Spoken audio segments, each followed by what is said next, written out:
পুজোর পর অফিস খুলেছে। 10-12 দিন কুড়েমি করার পর কাজে আর মন বসে না। সকালে উঠে জোর করে অফিসের জন্য তৈরি হতে হয়। এতদিনেও বেশ পোক্ত চাকরিজীবী হতে পারলাম না। আমার বিশ্বাস মানুষের জীবনটা প্রধানত অবকাশ যাপনের জন্য, তবে অবসর সময় একটা চাকরি করলে ক্ষতি নেই। কিন্তু বর্তমান পৃথিবীর দাবি এত বেশি যে চাকরি প্রধান হয়ে উঠেছে, অবকাশটা গৌণ। অথচ মানব সভ্যতার শ্রেষ্ঠ অবদান যা, যেমন সাহিত্য, শিল্প, ভাস্কর্য, সবই তো অবকাশের ফসল। একমাত্র বার্নে পেটেন্ট অফিসে কাজ করতে করতে আইনস্টাইনের আপেক্ষিকতাবাদের আবিষ্কার ছাড়া চাকরি করে আর কে কবে অমর হয়েছে। ছুটির পর বাড়ি ফিরে চা খেতে খেতে এইসব উচ্চ মার্গের চিন্তা করছিলাম। ক্রমে যখন ধারণা হয়ে এসেছে যে চাকরি না করলে আমিও জগতে অমর কীর্তি রেখে যেতে পারি, ঠিক সেই সময় বাইরে থেকে কিশোরীর হাঁক শোনা গেল। বেরিয়ে বললাম, কি হে, ব্যাপার কি? এই যে ফিরেছো দেখছি। আজ আর তাসের আড্ডায় যেতে ইচ্ছে করছে না, চলো তারানাথকে বিজয়ার প্রণামটা করে আসি। শার্টটা গায়ে চাপিয়ে কিশোরীর সঙ্গে বেরিয়ে পড়লাম। তারানাথ রাবড়ি খেতে ভালোবাসে, কিন্তু সম্প্রতি তার যা আর্থিক অবস্থা তাতে রাবড়ি খাওয়া চলে না। কিশোরী আর আমি টাকা দিয়ে রাবড়ি কিনে নিলাম। আমাদের দেখে তারানাথের মুখ উজ্জ্বল হয়ে উঠল। বলল, বউ আর ছেলে পিলেরা ছাড়া এই তোমরাই যা বিজয় করতে এলে এবার। এত যে জানাশোনা লোক ছিল, তারা গেল কোথায় বলো দেখি? রাবড়ি পেয়ে তারানাথ খুব খুশি। ওহ, এ তো প্রায় শেরখানেক হবেই। হ্যাঁ, অনেকদিন পর পেট ভরে রাবড়ি খাবো। আরে বসো তোমরা, চা বলে আসি। চা এলো, সঙ্গে নারকেল নাড়ু আর বাড়িতে ভাজা কুচো নিমকি। খাওয়ার পর কিশোরী পকেট থেকে অবশ্যম্ভাবী সিগারেটের প্যাকেটটি বার করলো। সিগারেট ধরিয়ে তারানাথ চোখ বুজে মজ করে টান দিচ্ছে, এমন সময় কিশোরী বলল, তারানাথ, আজ বছরকার দিনটা একটা গল্প না শুনেই ফিরে যাব। তারানাথ চোখ মেলে হেসে বলল, তোমরা দুটিতে যখন এসেছো, গল্প না শুনে ফিরবে না জানি। তা কি রকম গল্প চাই? আজ আমাদের কোনো বায়না নেই, আপনি যা বলবেন। কিছুক্ষণ তারানাথ চুপ। বোধহয় মনে মনে গল্পটাকে গুছিয়ে নেবার কাজ চলছে। সিগারেটের শেষ টান দিয়ে তারানাথ বলতে শুরু করল, বীরভূমের একটা রেল স্টেশনের প্ল্যাটফর্মে বসে আছি।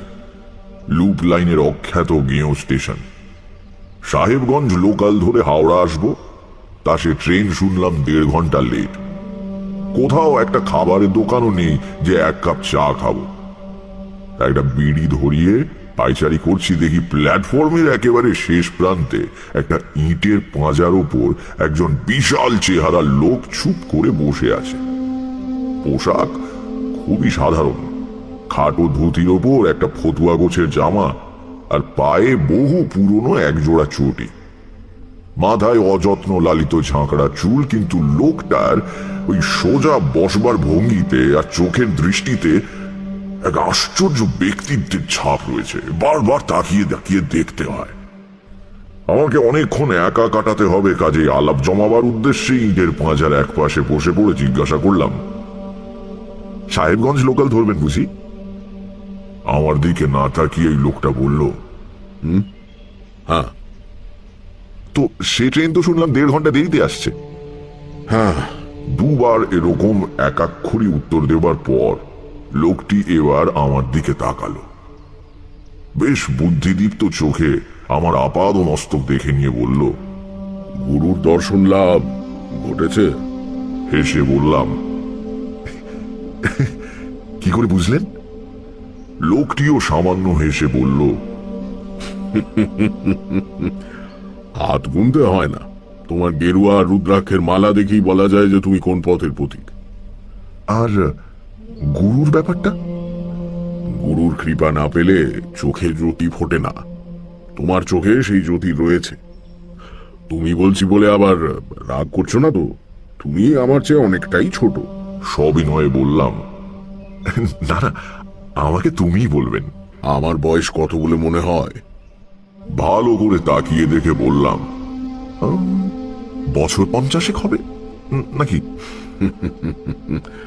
আমার 72 চলছে, সামনের চৈত্রে 73 হবে। অবাক হয়ে বললাম, বলেন কি? যা, তা কি করে হতে পারে? আপনার তো একটা চুলও পাকেনি দেখছি। পাকবেও না, যেদিন যাবার হবে এইভাবেই চলে যাব। আমি উঠে তার পায়ের ধুলো নিয়ে বললাম, আপনি নিশ্চয়ই সিদ্ধ পুরুষ। অনেক ভাগ্যে আপনার দেখা পেলাম। আমাকে আশীর্বাদ করবেন। লোকটি সজ্জন। আমি পায়ে হাত দিতে সংকুচিত হয়ে বললেন, আরে আরে, পায়ে হাত দিচ্ছ কেন? আমি সিদ্ধ পুরুষ টুরুষ কিছু নই ভাই। নিয়মিত প্রাণায়াম করি, তাতেই শরীর তৈরি হয়ে গেছে আর কি। জরার আক্রমণ কিছুদিন ঠেকিয়ে রাখতে পারবো। ইটের পাঁজার ওপর লোকটির পাশে জমিয়ে বসলাম। একটু একটু করে আলাপ হয়ে গেল। জানতে পারলাম তার নাম বিশ্বেশ্বর ভট্টাচার্য। লোকে বিশু ঠাকুর বলে ডাকে। এককালে মুর্শিদাবাদের কোন গ্রামে বাড়ি ছিল, এখন কিচ্ছু নেই। এই রকম ঘুরে ঘুরে বেড়ান। কোথাও কোনো বটতলায় বা মন্দিরে আশ্রয় নেন। সাধু সন্তের প্রতি গ্রামের মানুষের আকর্ষণ চিরকালের। তারা দেখতে এসে কলা মূলো যা দেয় তাতেই একটা পেট চলে যায়। জিজ্ঞাসা করলাম, তো এখন যাচ্ছেন কোথায়? উনি একটু চুপ করে থেকে বললেন, বেশি দূর নয়, এই কয়েকটা স্টেশন পরে আমার এক গুরু ভাইয়ের বাড়ি। একসঙ্গে দীক্ষা নিয়ে দুজনে কিছুদিন সাধনা করেছিলাম। পরে সে অবশ্য বিয়ে থা করে সংসারী হয়। ধানের ব্যবসা করে কিছু টাকাও করেছিল। সেটাই তার কাল হলো শেষ অব্দি। নড়ে বসে বললাম, কিরকম? বিশু ঠাকুর বললেন, আমার সেই বন্ধু, মানে রাম ঘোষাল, দিন 10-12 আগে খুন হয়েছে। সে কি? খুন? কেন? রামের কিছু টাকা পয়সা হয়েছিল, এ খবর অনেকেই জানতো। নিজের বসত বাড়ি থেকে একটু দূরে বাঁশ ঝাড়ের পেছনে রাম একখানা ঘর তুলেছিল। সেখানে রাত্রিরে গিয়ে সাধন ভজন করবার চেষ্টা করত। গৃহী হয়েও এই অভ্যেসটা ছাড়তে পারেনি। এই ঘরেরই মাটির মেঝেতে টাকা পুঁতে রেখেছিল রাম। তাকে মেরে মাটি খুঁড়ে সবকিছু নিয়ে চলে গেছে। কে করলো এই কাজ? বিশু ঠাকুর বললেন, জানি না, তবে যে করেছে তাকে শাস্তি পেতেই হবে। যে কাঠায় মাপ, সে কাঠায় শোধ, বুঝলে? ঠাকুরের গলার স্বরে একটু অবাক হলাম। এ শুধু প্রিয় বন্ধুর অক্ষম হাহাকার নয়, এ কথার পেছনে দৃঢ় প্রত্যয় লুকিয়ে রয়েছে। কিন্তু অজ্ঞাত হত্যাকারীর বিরুদ্ধে বিশু ঠাকুর কি বা করতে পারেন তা বুঝলাম না। তুমি কোথায় চলেছ? হেসে বললাম, কোথাও না, মানে কোনো ঠিক নেই আর কি। বাড়িতে ভালো লাগে না, তাই ঘুরে ঘুরে বেড়াই। আর সাধু সন্ন্যাসী দেখা পেলে তাদের সঙ্গ লাভের চেষ্টা করি। এই যেমন এখন ইচ্ছে করছে আপনার সঙ্গে থাকি। বিশু ঠাকুর এই প্রথম হাসলেন, বললেন, আমার সঙ্গে থাকতে চাও? বেশ, চলো, আমার কোনো আপত্তি নেই। খাওয়া দাওয়া কিন্তু আমার যা জুটবে তোমারও তাই, আবার নাও জুটতে পারে। চলবে তো? আমার অভ্যেস আছে। আমার সংক্ষিপ্ত উত্তরে বিশু ঠাকুর একবার আমার মুখের দিকে তাকিয়ে দেখলেন, তারপর বললেন, বেশ, চলো তাহলে। অখ্যাততর একটি স্টেশনে নেমে মাইল 6 হেঁটে ঘোর সন্ধেবেলা রাম ঘোষালের গ্রামে পৌঁছানো গেল। বিশু ঠাকুর আগে 2-1 বার এ গ্রামে এসেছেন। তিনি হন করে হেঁটে গ্রামের একেবারে শেষ প্রান্তে একটা বড় 8চালা বাড়ির সামনে দাঁড়ালেন। মাঝখানে উঠোন ঘিরে গায়ে গায়ে লাগা অনেকগুলো ঘর। উঠোনে তুলসী মঞ্চ, ঘরে ঘরে আলো জ্বালার উদ্যোগ চলছে। সঙ্গে কয়েকটি শিশুর কলরব শোনা যাচ্ছে। কিন্তু সব মিলিয়ে বাড়ির পরিবেশে একটা শোকের বিষণ্ণতা পরিব্যাপ্ত হয়ে আছে। বিশু ঠাকুর আমার হাত ধরে উঠোনে এসে দাঁড়ালেন।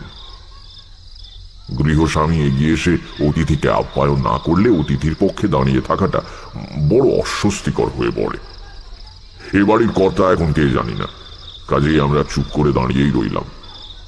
মিনিট 10 পরে উঠোনের ওধারের একটা ঘর থেকে প্রদীপ হাতে এক বিষণ্ণ মূর্তি মহিলা বেরিয়ে তুলসী তলায় আসতে গিয়ে আমাদের দেখে থমকে দাঁড়িয়ে বললেন, কে কে ওখানে? বিশু ঠাকুর 2 পা এগিয়ে গিয়ে বললেন, বৌমা, আমি বিশ্বেশ্বর ভট্টাচার্য, চিনতে পারছো? রাম রাম থাকতে আমি এসেছিলাম কয়েকবার। মহিলাটি এক মুহূর্ত নীরব থাকবার পর চিৎকার করে কেঁদে উঠলেন।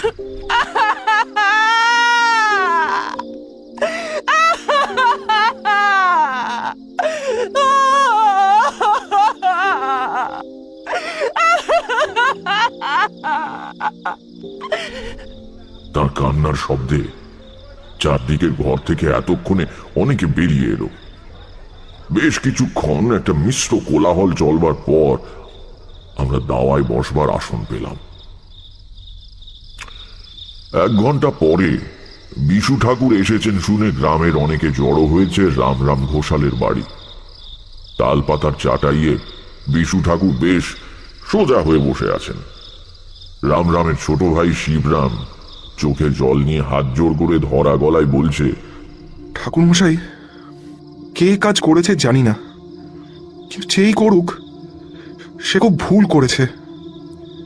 দাদা আমার শিবতুল্য মানুষ ছিলেন, ব্যবসা করতেন বটে, কিন্তু টাকা কড়ির ওপর কোনো লোভ ছিল না। কত লোকের পাওনা ছেড়ে দিয়েছেন, কত লোকের কন্যাদায় উদ্ধার করেছেন। এই অঞ্চলের সবাই জানতো বিপদে পড়ে রাম ঠাকুরের কাছে গেলে খালি হাতে ফিরতে হবে না। এত পয়সা উপার্জন করতেন, কিন্তু নিজে পড়তেন একটা খাটো ধুতি। সারাদিনের শেষে খেতেন 1 মুঠো আতপ চাল সেদ্ধ। আমার বিশ্বাস হত্যাকারী চাইলে দাদা টাকা পয়সা সব বের করে দিতেন, খুন করবার দরকার হতো না। সবই ভাগ্য, সবই ভাগ্য। বিশু ঠাকুর জিজ্ঞেস করলেন, ও, পুলিশ কি বলছে? শিবরাম উত্তর দেবার আগেই ভিড়ের মধ্যে থেকে একজনকে বলে উঠল, পুলিশ বরাবর যা বলে, খুনের পরদিন সকালে খবর দেওয়া হয়েছে, পুলিশ এসেছে বিকেলে। কি ঝামেলা ভাবুন তো। আমার দাদারা বলে দিয়েছিল পুলিশ পৌঁছানোর আগে যেন মৃতদেহ সৎকার না করা হয়। সেই দেহ নিয়ে পরদিন রাত 12টা অবধি সবাই বসে। এদিকে পুলিশের কি হম্বিতম্বি, পারলে গ্রাম শুদ্ধ লোকে ফাঁসি কাটে তুলে দেয়। তারপর পুলিশও চলে গেল, সবকিছু মিটে গেল। খুনে আর কোথায় ধরা পড়েছে? বিশু ঠাকুর বিষণ্ণতা মাখানো গলায় বললেন, ঠিকই, পুলিশের অপদার্থতা আর কারো জানতে বাকি নেই। খুনিকে তারা ধরতে পারবে বলে আমার বিশ্বাসও হয় না। রাম রাম এমন বেঘরে মারা যাবে স্বপ্নেও ভাবিনি। না, এ খুনের কিনারা কিছু হবে না। আমি একটু অবাক হয়ে বিশু ঠাকুরের মুখের দিকে তাকালাম। এই আজই কয়েক ঘন্টা আগে উনি জোর দিয়ে বলেছেন খুনিরা শাস্তি পাবেই, আবার এখন বলছেন হত্যার কিনারা হবে না। ব্যাপারটা কি? কিন্তু বিশু ঠাকুর সত্যিই যেন কেমন হতাশ আর হালছড়া ভঙ্গিতে বসে রয়েছেন, আর চোখে মুখে শোকের ছায়া। আসলে আসলে বন্ধুর মৃত্যুতে বুড়ো মানুষ হয়তো রেগে গিয়ে ওসব কথা তখন বলেছিলেন। সত্যিই তো, কি করে আর এখন ধরা যাবে হত্যাকারীকে? ইতিমধ্যে একজন দীর্ঘ দেহ শ্যামবর্ণ লোক ভিড়ের থেকে একটু আলাদা হয়ে দাওয়ার এক প্রান্তে বসে সবার কথা শুনছিল। গ্রাম্য মানুষদের থেকে তার ব্যক্তিত্বকে কিছুটা আলাদা করে বোঝা যায়। অন্য সবাই বেশিরভাগই খালি গায়ে এসেছে, কেবল এই লোকটির গায়ে হাফ হাতা নীল শার্ট। এসব শহুরে ধাঁচ লোকটা পেল কোথায় এই ভাবছি, এমন সময় লোকটা বলে উঠল, খুনের কিনারা হবে না বলছেন? ভাবলেও খারাপ লাগে। রামজাঠার মতো লোক খুনের শাস্তি না হলে তার আত্মা শান্তি পাবে না। কিছুই কি করার নেই? সে কথার উত্তর না দিয়ে বিশু ঠাকুর লোকটির দিকে তাকিয়ে প্রশ্ন করলেন, তুমি কে? লোকটি যেন একটু থতমত খেয়ে বলল, আগে আমি হরিপদ। রাম রামের ভাইপো? আগে না, ওকে ছোটবেলা থেকেই জ্যাঠামশাই বলে ডাকি। উনি আমার বাবার বন্ধু ছিলেন। গতবার এসে তো তোমাকে দেখেছি বলে মনে হয় না। হরিপদ বলল, ঠিকই, আমি মাঝে প্রায় 15 বছর গ্রামে ছিলাম না, বাইরে চাকরি করতাম। সম্প্রতি গ্রামে ফিরে এসেছি। চাকরি ছাড়লে কেন? বিশু ঠাকুরের জেরায় লোকটি স্পষ্টত বেশ অস্বস্তি বোধ করছে। সে বলল, শরীরটা ভালো যাচ্ছে না, চাকরির ধকলটা পোষালো না। শরীর একটু ভালো বোধ করলে হয়তো আবার চলে যাবো। বিশু ঠাকুর তাকে আর কোনো প্রশ্ন করলেন না। উপস্থিত ব্যক্তিদের মধ্যে একটু মাতব্বর মতো শ্রীদাম ঘোষ তিনি বলে উঠলেন, ঠাকুর, যখন এসেছেন এদের বাড়িতে একটু সস্তায়ন করে দিয়ে যান। আসলে অপঘাতটা হলো তো, বাড়িটা একটু ঠান্ডা হবে ক্ষণ। সে হবে, কর্তব্য করবো বলেই তো এসেছি। আবার ঠাকুরের দিকে তাকিয়ে দেখলাম, ভারী অদ্ভুত মানুষ তো। সেই সেই দৃঢ় প্রত্যয়ের সুর ফিরে এসেছে গলায়। কর্তব্য, কি কর্তব্যের কথা উনি বলছেন? কিন্তু আমাকে বেশি ভাবতে না দিয়ে বিশু ঠাকুর হঠাৎ দাঁড়িয়ে উঠে বললেন, চলো দেখি তোমরা, রামরামের সেই চালাঘরটা কোন দিকে, একটু দেখে আসি জায়গাটা। গ্রামে যেমন হয় পুরো ভিড়টা আমাদের সঙ্গে চলল। বাড়ির পেছনের ঘন বন জঙ্গলের মধ্যে দিয়ে একটা ছোট্ট সুঁড়ি পথ চলে গিয়েছে। সেটা ধরে বেশ কিছুটা যাওয়ার পর মৃত বলরাম ঘোষালের সাধন পীঠে এসে উপস্থিত হলাম। সামান্য খানিকটা জায়গা পরিষ্কার করে মজবুত চালাঘর তোলা হয়েছে। মাটির সিঁড়ি বেয়ে উঠে প্রথমে সরু দাওয়া, তারপর ঘর। দরজা খোলা, হা হা করছে। এখানে কয়েকদিন আগেও একজন রীতিমতো জীবন্ত মানুষ বসে ঈশ্বরের আরাধনা করত। এখনো তার রক্তের দাগ মাটির মেঝেতে লেগে রয়েছে। এইসব ভাবতে গিয়ে মনটা উদাস হয়ে গেল। হাসি মুখে যে লোকটা দুপুরে ভাত খেয়েছে, ভোরে সূর্য প্রণাম করেছে, ভবিষ্যতের স্বপ্ন দেখেছে, সে জানতো না পরের দিন সকালে এই পৃথিবীটা তার কাছে অনেক দূরের হয়ে যাবে। এইটুকু তো মানুষের জীবন, নিতান্ত অনিশ্চিত। এরই মধ্যে কত ঈর্ষা, কত বিদ্বেষ, পার্থিব ভোগ্যবস্তু অধিকার করে রাখার প্রাণপণ প্রচেষ্টা, কি সার্থকতা এর! বিশ্বেশ্বর ভট্টাচার্য আর আমি দাওয়া পেরিয়ে ঘরের মধ্যে ঢুকলাম। শ্রীরামের হাতে লণ্ঠন ছিল, সেও আমাদের সঙ্গে ঢুকলো ঘরে, তার পেছন পেছন শিবরাম। বাকিরা ভিড় করে দাঁড়ালো দরজার কাছে। গ্রামে এমনিতে জীবন নিস্তরঙ্গ, কাজেই সামান্য কিছু ঘটলেও খবর রটে বিদ্যুতের গতিতে। ঘোষাল বাড়িতে দুজন সাধু এসেছে, এবার তার রুটে যেতেই অর্ধেক গ্রাম রামের চালাঘরের সামনে এসে জমল। ঘরের এক কোণে কাঠের ছোট জলচৌকির ওপর লাল বনাত দিয়ে ঢাকা ঠাকুরের আসন। সেখানে সিঁদুর মাখানো একটি পাথরের কালী মূর্তি রয়েছে। দেয়ালে দশমহাবিদ্যার ছাপা ছবি বাঁধানো, বাজারে যেমন কিনতে পাওয়া যায়। এছাড়া সমস্ত ঘরে আর কিছুই নেই, আসবাবপত্রও না। ঘরের মেঝেতে এখানে সেখানে মাটি খুঁড়ে ডাঁই করা রয়েছে। হত্যাকারী বেশ মাথা ঠান্ডা লোক বলতে হবে। একজনকে খুন করে তার মৃতদেহের পাশে বসে মাটি খুঁড়ে লুকোনো টাকা বের করতে হলে স্নায়ুর ওপর রীতিমতো কর্তৃত্ব থাকা প্রয়োজন। একবারে যে খুঁজে পায়নি তা বোঝাই যাচ্ছে, কারণ মেঝের বিভিন্ন অংশ খোঁড়া হয়েছে। ঠাকুরের আসনের সামনে মাটির মেঝেতে কালো ছোপ লেগে রক্ত শুকিয়ে কালো দেখাচ্ছে। অর্থাৎ গভীর রাত্রিরে রাম ঘোষাল যখন দরজার দিকে পেছন ফিরে সাধনায় রত ছিলেন, তখন আততায়ী পেছন থেকে তাকে আঘাত করে। মাটিতে লেগে থাকা রক্তের দাগের দিকে তাকিয়ে বিশু ঠাকুরের চোখ জলে ভরে এলো। ধরা গলায় তিনি বললেন, রাম, তুই আমাদের চেয়ে অনেক বড় ছেলে। আমি তো সংসার ছেড়ে বিভাগে হয়ে বেড়াই, তুই গৃহী হয়েও সাধনা ছাড়িসনি। অনেক অনেক মহৎ ছেলে তুই। তারপর কেমন একটা দৃষ্টিতে ঘরের অন্ধকার একটা কোণের দিকে তাকিয়ে ফিস করে বললেন, আমি এসে গিয়েছি, কাজ সেরেই ফিরব, তুই ভাবিস না। এমন দৃঢ়তার সঙ্গে বিশু ঠাকুর কথাগুলো বললেন যেন ঘরের ওই শূন্য অন্ধকার কোণে তিনি এক অশরীরী উপস্থিতিকে প্রত্যক্ষ করছেন। আমার সমস্ত শরীরে কাঁটা দিল। শ্রীরাম আর শিবরামও দেখি কেমন ভাবে তার দিকে তাকাচ্ছে, পাগল ভাবছে কিনা কে জানে। বিশু ঠাকুর বললেন, চলো তারানাথ, বাইরে যাই। ঘর থেকে বেরিয়ে আমরা দাওয়ায় বসলাম। গ্রামবাসীরা চারদিকে ঘিরে রইল। আমি শ্রীরামকে বললাম, ঘোষাল মশাইয়ের সাহস ছিল বলতে হবে। এমন নির্জন জায়গায় জঙ্গলের মধ্যে রাত্রিরে একা থাকতেন। সাধারণ লোক হলে পারত না। আগে হ্যাঁ, তবে সাধক মানুষ তো কিচ্ছু পরোয়া করতেন না। হ্যাঁ, শিবরাম বলল, দাদার সঙ্গে কেতু থাকতো, দাদার আদরের কুকুরটা। কিন্তু দাদার মৃত্যুর পর থেকে ওকেও কোথাও দেখতে পাচ্ছি না। হ্যাঁ, কোথায় যে গেল কুকুরটা।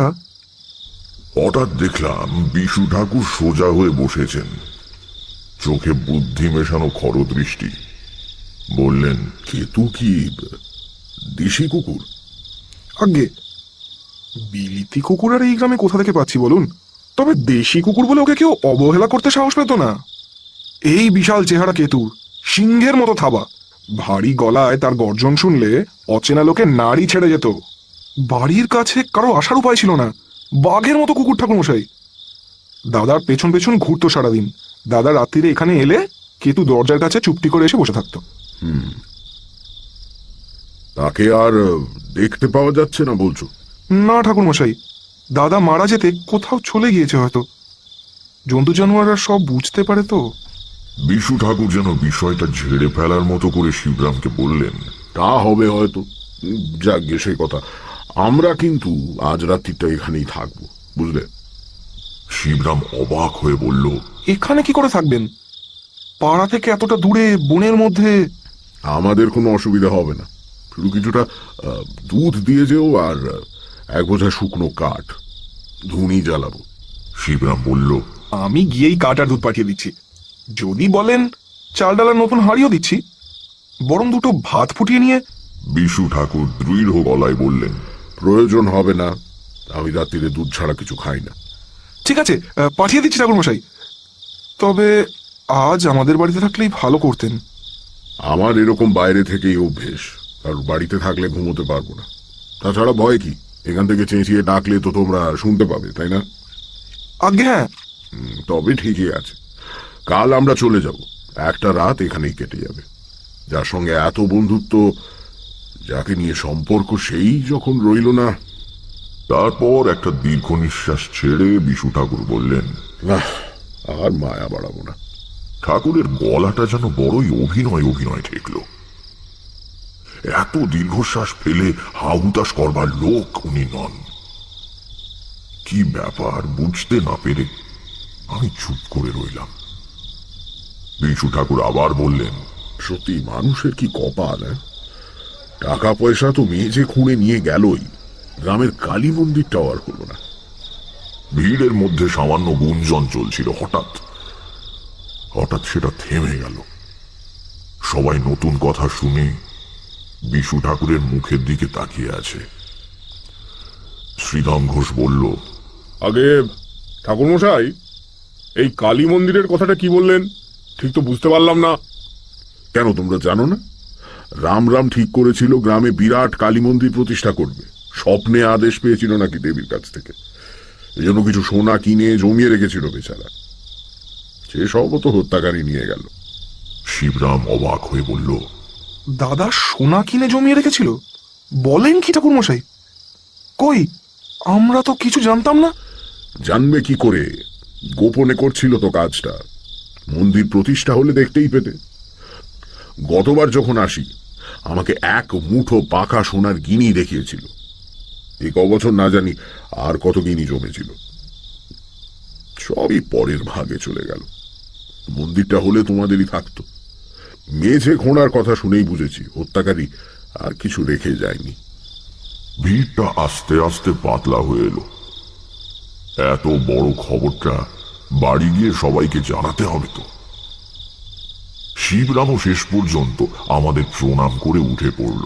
লণ্ঠনটা রইল ঠাকুর মশাই, তেল ভরা আছে। হঠাৎ পেছন থেকে বিশু ঠাকুর তাকে ডাকলেন। শিবরাম, শোনো, আগে দুধটা তুমি নিজে দিয়ে যেও, কারোর হাতে পাঠিও না। আর শিবরাম বিনীত ভঙ্গিতে দাঁড়িয়ে অপেক্ষা করতে লাগলো। রামরামের কুকুর কেতুর গায়ের রং কি ছিল বলতে পারবে? লাল কি? একটু বিস্মিত হয়ে শিবরাম বলল, হ্যাঁ আগে না, কালো, মিশমিশে কালো। কেন বলুন তো? না, এমনি মনে হলো তাই জিজ্ঞেস করলাম। আচ্ছা, তুমি যাও এখন। শিবরাম চলে যেতেই চারদিকে নৈশ স্তব্ধতা যেন প্রকট হয়ে উঠল।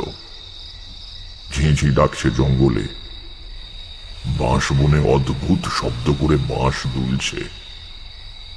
মাথার উপরে কেবল একটুখানি খোলা আকাশ দেখা যায়। অজস্র নক্ষত্র ফুটেছে কালো রাত্রির পটে। আবহাওয়া বেশ সুন্দর, তেমনি গরমও নেই, আবার ঠান্ডাও নয়। বিশ্বেশ্বর ভট্টাচার্যের গলা শুনতে পেলাম। রাত্রির নির্জনতার মধ্যে বেজে উঠেছে। আস্তে আস্তে স্পষ্ট উচ্চারণে বলছেন, অহন্যহনি ভূতানি গচ্ছন্তি হজমালয়ম শেষা স্থাবরমিচ্ছন্তি কিমাশ্চর্যমতঃ পরম। বললাম, মহাভারত? বকরূপী ধর্মের সঙ্গে যুধিষ্ঠিরের সংলাপ। প্রত্যেক দিনই পৃথিবীতে শত শত মানুষ মরছে। কেউ পার্থিব সম্পদ বুঁচকামেদের সঙ্গে নিয়ে তো যেতে পারছে না। তবুও যারা বেঁচে আছে তারা ভাবছে তারা বুঝি চিরকালই বেঁচে থাকবে। কিন্তু সবাই এই সার কথা বুঝে সন্ন্যাসী হয়ে গেলে জগৎ সংসার কি করে চলবে ঠাকুরমশাই? সবাই সন্ন্যাসী হবে কেন? গৃহী কি সৎ হতে পারে না? অনাসক্ত হতে পারে না? কিসের সম্পত্তি আর ঐশ্বর্য আর ক্ষমতা নিয়ে অহংকার? জানো তো, মা কুরু ধনজন যৌবন গর্বং নিমেষে হরতি কালং সর্বং। যদি সম্পদ সংগ্রহ করতে হয় তাহলে অপরের জন্য করো, মহাকাল সব এক নিমেষে হরণ করতে পারে। বললাম, যেমন ঘোষাল মশাই গ্রামের লোকদের ভালো হবে বলে মন্দির প্রতিষ্ঠার জন্য সোনা জমিয়েছিলেন। বিশু ঠাকুর এক মুহূর্ত আমার দিকে রহস্যময় চোখে তাকিয়ে রইলেন। তার ঠোঁটের কোণে সূক্ষ্ম হাসির রেখা। তারপর চোখ সরিয়ে নিয়ে হালকা গলায় বললেন, রামরাম কোনোদিনই মন্দির প্রতিষ্ঠার জন্য দেবীর আদেশ পায়নি। তার কোনো সোনাও জমানো ছিল না। বিস্মিত হয়ে বললাম, তার মানে আপনি যে সবাইকে বললেন নিজের চোখে এক মুঠো গিনি দেখে গিয়েছেন? মিথ্যে কথা বলেছি। সে কি? কেন? সোনা আমার কল্পনা ছাড়া কোথাও ছিল না, কাজে হত্যাকারী নিশ্চয়ই তা পায়নি। যা নেই তার পাবে কি করে? কিন্তু আমার এই কথাটা এখনই গ্রামের মধ্যে প্রচার হয়ে যাবে। যে খুন করেছে সে রামরামের পরিচিত লোক। তাহলে প্রথমত সে রামরামের লুকোনো টাকার কথা জানতে পারত না। দ্বিতীয়ত, তাকে দেখেই খুনের রাতে কুকুরটা চেঁচাতো এবং আক্রমণ করত। সম্ভবত একটু আগে এখানে যে ভিড় জমেছিল তার মধ্যেই সে দাঁড়িয়েছিল। এখন সেই সোনার কথা শুনে সে মনে করবে এটা এখন ওই ঘরের মেঝেতেই কোথাও মাটির তলায় পোঁতা রয়েছে। সোনার লোভ বড় লোভ। আমার বিশ্বাস এই ভুল শুধরে নিতে সে আবার এখানে আসবে। শুনে বিশেষ ভরসা হলো না। বাঁশবনের ধারে এই চালা ঘরে আমরা দুটি প্রাণী। রাত্রিরে যদি রামরামের হত্যাকারী আবার আসে তাহলে আমি অন্তত খুব একটা আনন্দ পাব না। বললাম, কবে আসবে? বিশু ঠাকুর হেসে বললেন, ভয় নেই, আজ আসবে না। সে বোকা নয়, সে জানে তার হাতে অঢেল সময় রয়েছে। আমরা কাল চলে গেলে সে যে কোনো দিন এসে ধীরে সুস্থে কাজ শেষ করে যাবার কথা ভাববে। একজন অসতর্ক মানুষকে খুন করা সোজা, কিন্তু ধুনি জ্বালিয়ে জেগে থাকা দুজন মানুষকে আক্রমণ করা সহজ নয়। আর খামোকা করবেই বা কেন, যখন পরে নিরুপদ্রবে কাজটা সারা যেতে পারে। একটু ভেবে বললাম, কিন্তু আমরা তো কাল চলে যাচ্ছি, তাহলে এই ফাঁদ পেতে লাভ কি? খুনি এলেই বা তাকে ধরবে কে? আর ধরলেই বা কি প্রমাণ হবে? রাত্রিরে এই চালাঘরের কাছে ঘুরঘুর করছিল, কাজেই সে রামরাম ঘোষালকে মেরেছে, এমন যুক্তি কি আদালত শুনবে? বিশু ঠাকুর যথার্থ বিস্ময়ের সঙ্গে বললেন, আদালত? এর মধ্যে আদালত আসছে কোথা থেকে? তাহলে? পরে বলবো। তুমি তো আমার সঙ্গে আছো, দেখতেই তো পাবে। চুপ করে বসে আছি, একদম চুপ। ওদিকে সময় গড়িয়ে যাচ্ছে। বিশু ঠাকুর আপন মনে গুনগুন করে একটা শ্যামা সঙ্গীত গাইছেন। মায়ের পায়ের জবা হয়ে ওঠে না ফুটে মন। ইতিমধ্যে শিবরাম দুধ নিয়ে এলো। ভয় করছে না তো ঠাকুর মশাই? না, মায়ের নাম গান করছি, ভয় কি? দরকার হলে চেঁচিয়ে ডাকবেন কিন্তু, কেমন? নিশ্চয়ই, তুমি চিন্তা করো না। শিবরাম চলে গেলে ঠাকুর মশাই আমার দিকে তাকিয়ে বললেন, শিবরামকে নিজে এসে দুধ দিয়ে যেতে বলেছিলাম কেন জানো? কেন? আমরা আশায় এই গ্রামের একজন নিশ্চয়ই স্বস্তি বোধ করছে না। সে কে তা তো আমরা জানি না, তাই সাবধানে থাকাই ভালো। সামনে আক্রমণ না করলেও খাবারে বিষ মিশিয়ে দিতে বাধা কোথায়? দুধটা শিবরামের নিজের গরু, নিশ্চিন্তে খেতে পারো। খাবো? খাও। শিবরাম তার দাদাকে খুন করেনি। কি করে বুঝলেন? আমি বুঝতে পারি। নিজের পোঁটলা থেকে একটা পেতলের ঘটি বের করে তাতে অর্ধেক দুধ ঢেলে নিয়ে মাটির ভাঁড়টা আমার দিকে বাড়িয়ে দিয়ে বললেন, খাও। ঘটিতে একটা চুমুক দিয়ে বিশু ঠাকুর বললেন, যে অন্যায় করে মনে তার সব সময়ই ভয় থাকে, এই বুঝি ধরা পড়লাম। সবার দিকেই সে সন্দেহের চোখে তাকায়, তাই এই সাবধানতাটুকু নিতেই হলো। শুধু দুধ খেতে কষ্ট হচ্ছে না? লজ্জা পেয়ে বললাম, না না। আমারই ভুল।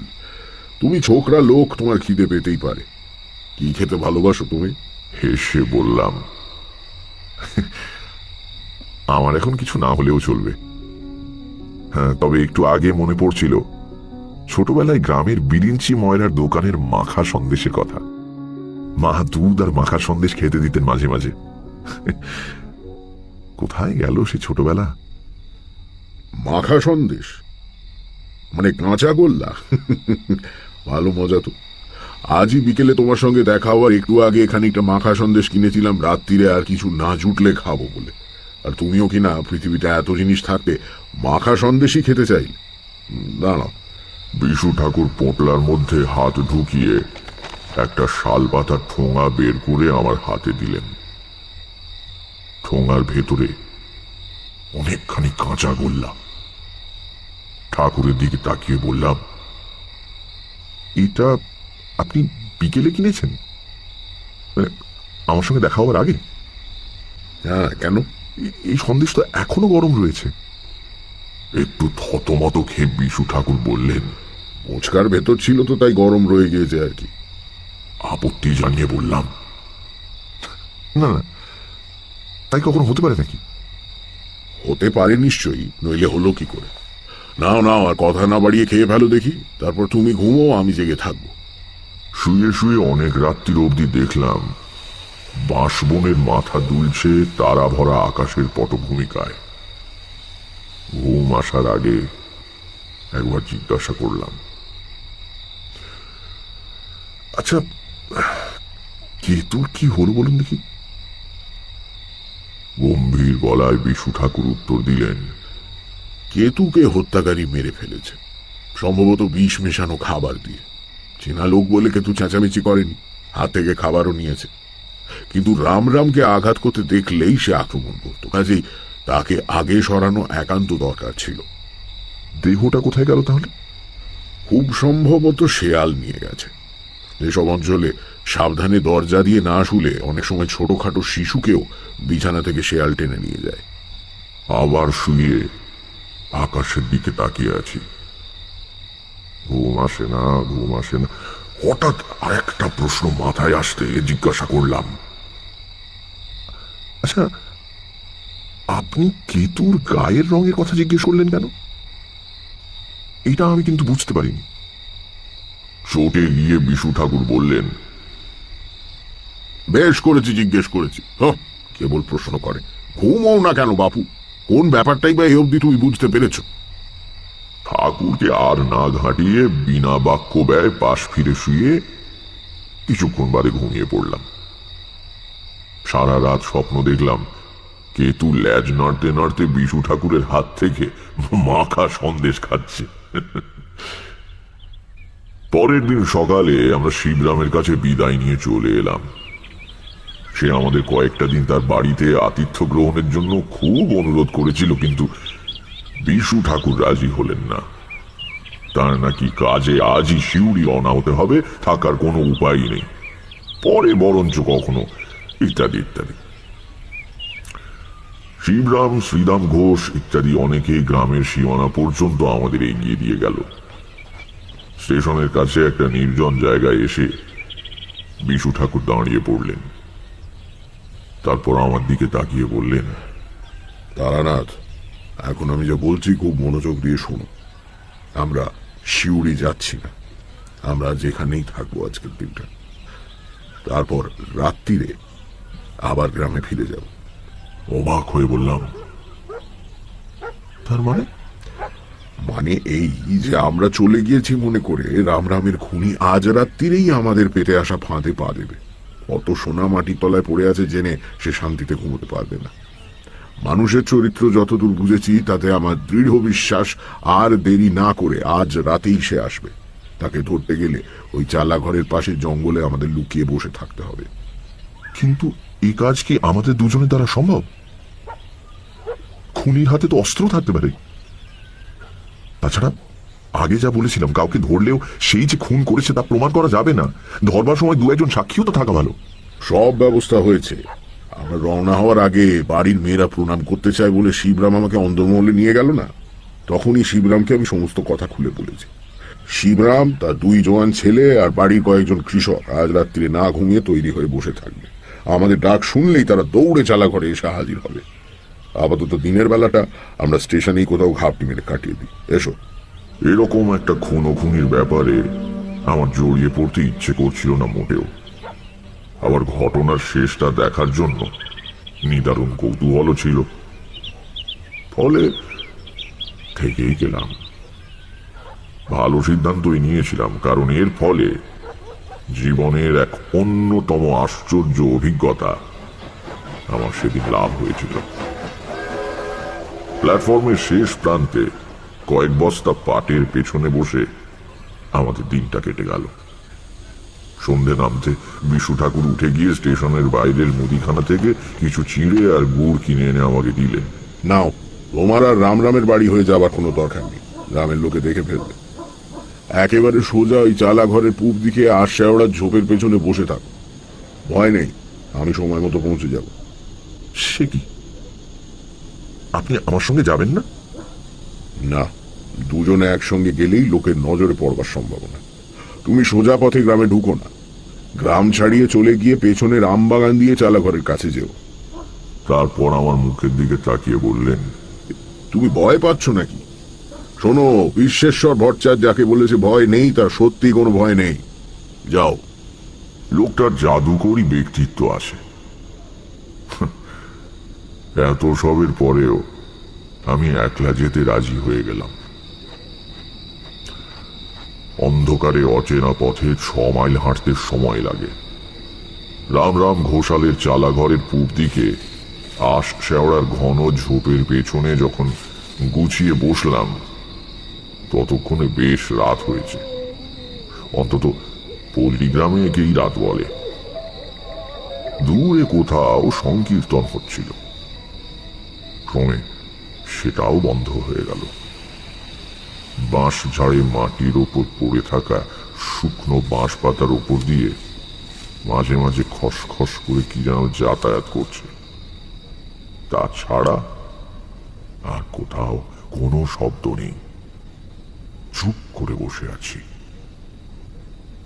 কিন্তু কিচ্ছু না করেই বা কতক্ষণ বসে থাকা যায়? রাত কত হলো কে জানে।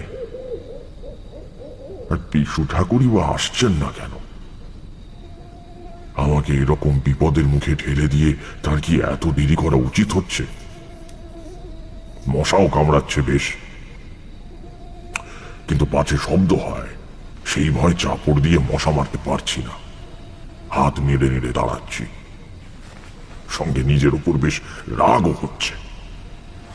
জীবনে অনেক কিছু করেছি বটে, কিন্তু কখনো একজন অচেনা হত্যাকারীকে ধরবো বলে রাত্রির বেলা সাপ খোপের ভয় উপেক্ষা করে মশার কামড়ে অতিষ্ঠ হয়ে ঝোপের আড়ালে বসে থাকিনি অন্তত। এভাবে বহুক্ষণ কেটে যাওয়ার পর আমার সত্যি খুব ভয় করতে লাগলো। ব্যাপার কি, স্টেশন থেকে 6 মাইল পথ হেঁটে আসতে যতক্ষণই লাগুক তাতে এত দেরি তো হতে পারে না। বিশু ঠাকুরের কি হলো? আমার কাছে কড়ি না থাকলেও আন্দাজ করতে পারছি রাত অনেক হয়েছে। একা এইভাবে বসে থাকা বিপজ্জনক বটে। উঠে শিবরামের বাড়ির দিকে চলে যাব কি? কিন্তু ধরা যাক আমিও উঠলাম, আর ওদিক থেকে রামরাম ঘোষালের হত্যাকারী এসে হাজির হলো, সেটাই বা কি এমন সুখকর ব্যাপার হবে? না, তার চেয়ে চুপ করে বরং এভাবে বসে থাকাটাই ভালো। যদি বিশু ঠাকুর না আসেন অথচ রামরামের হত্যাকারী এসে উপস্থিত হয়, তাহলে সে সমস্তটা ঘরের মেঝে থেকে উঠোন অব্দি খুঁড়ে ফেললেও আমি চেঁচাবো না। তখনও জানি না আমার জীবনের এক আশ্চর্য অভিজ্ঞতার মুহূর্ত কতটা কাছে এসে গিয়েছে।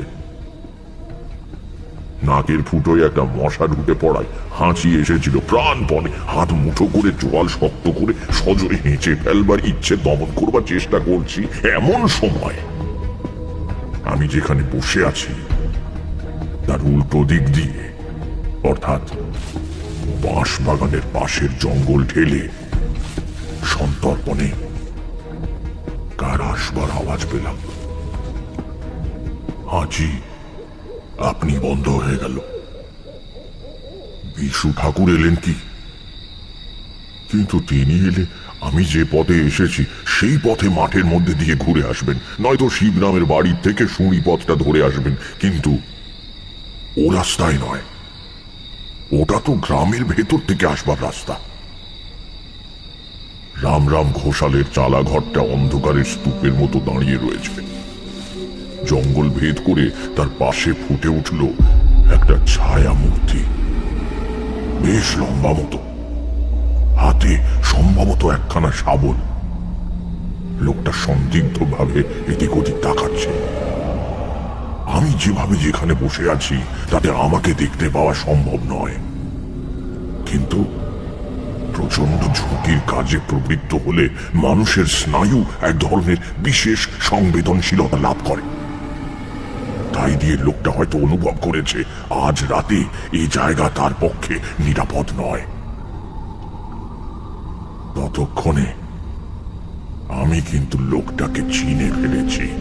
হরিপদ। কি নৃশংসতা মানুষ টাকার লোভে করতে পারে! বাবার বন্ধুকে হত্যা করতে তার হাত কাঁপেনি, আবার আজ এসেছে সোনার লোভে। হরিপদর মনোবল বোধহয় ভেঙে পড়ল।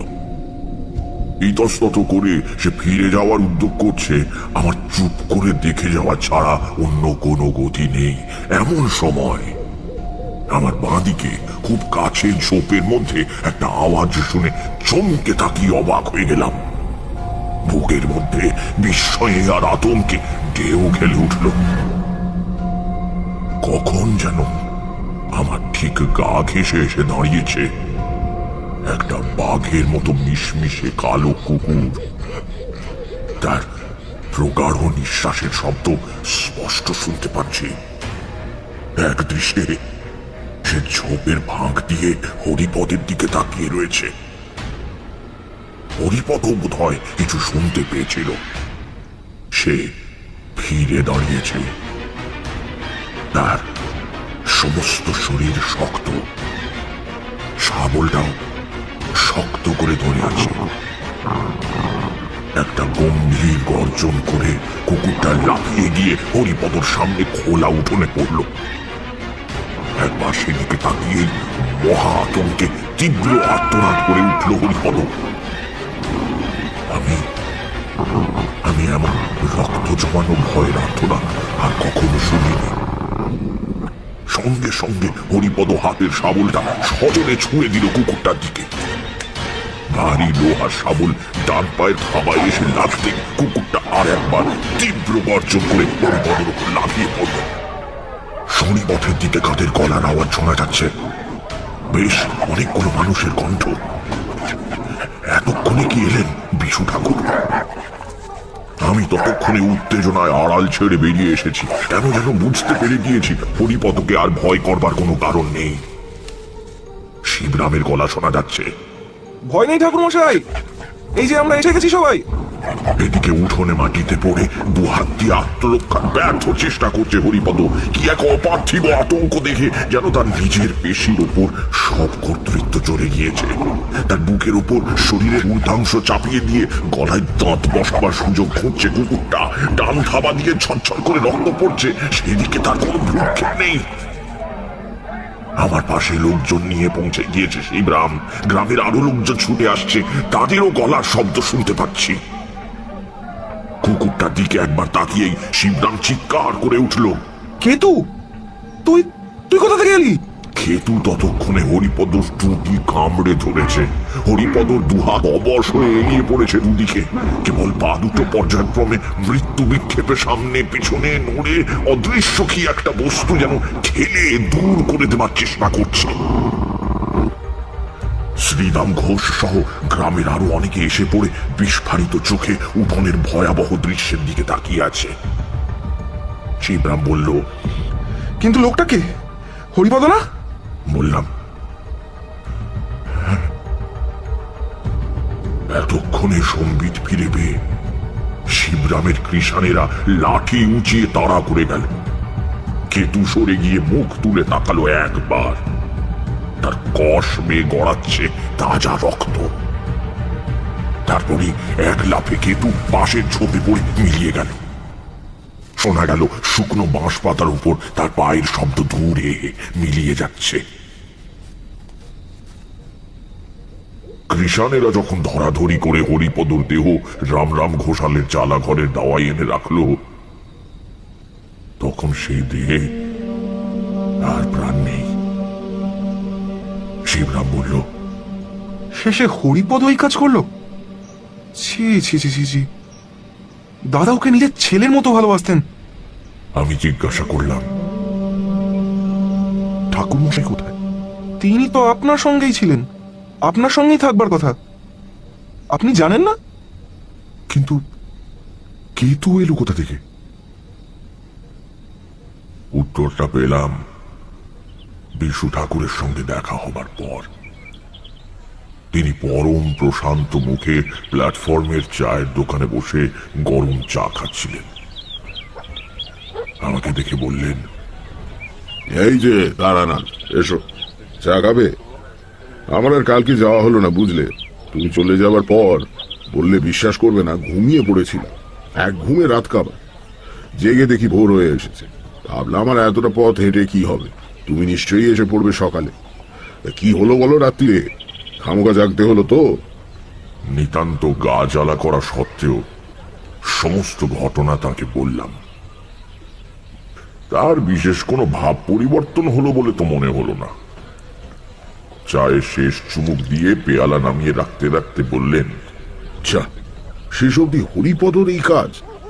এটা একেবারে নরাধম। ঠিক শাস্তি পেয়েছে। আপনি বলেছিলেন কেতু মারা গেছে। ভুল বলেছিলাম, বেঁচে আছে তো দেখাই যাচ্ছে। যাকে ট্রেনের প্রথম ঘন্টা পড়েছে, টিকিট কাটকে যাও। একটু চুপ করে থেকে বললাম, আমি আপনার সঙ্গে আর যাবো না। কোথায় যাবে তবে? কলকাতার দিকে যাব, কাজ আছে। বিশু ঠাকুর হেসে বললেন, বেশ, তাই যেও। আমাকে ট্রেনে তুলে দাও অন্তত, তোমার গাড়ি তো দেরি আছে। গাড়িতে তুলতে গিয়ে খেয়াল করলাম বিশু ঠাকুর খোঁড়াচ্ছেন। ডান পায়ের পাতায় ন্যাকড়ার পট্টি বাঁধা। আমার বুকের ভেতরটা হিম হয়ে এলো। বললাম, এ কি, আপনার পায়ে কি হয়েছে? কাল বিকেলেও তো দেখিনি। বিশু ঠাকুর বললেন, ও কিছু না, প্ল্যাটফর্মের বেড়া পার হতে গিয়ে কাঁটা তারে লেগে কেটে গিয়েছে। আমি এক দৃষ্টে বিশু ঠাকুরের ডান পায়ের পট্টির দিকে তাকিয়ে আছি। হরিপদর সেই আর্তনাদ, শাবল ছুঁড়ে মারা, কেতুর ডান পায়ের রক্তের ধারা। তবে কি ট্রেন ছেড়ে দিল।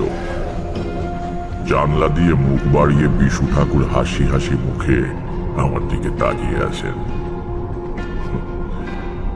সেই শেষ, আর কখনো তাকে দেখিনি।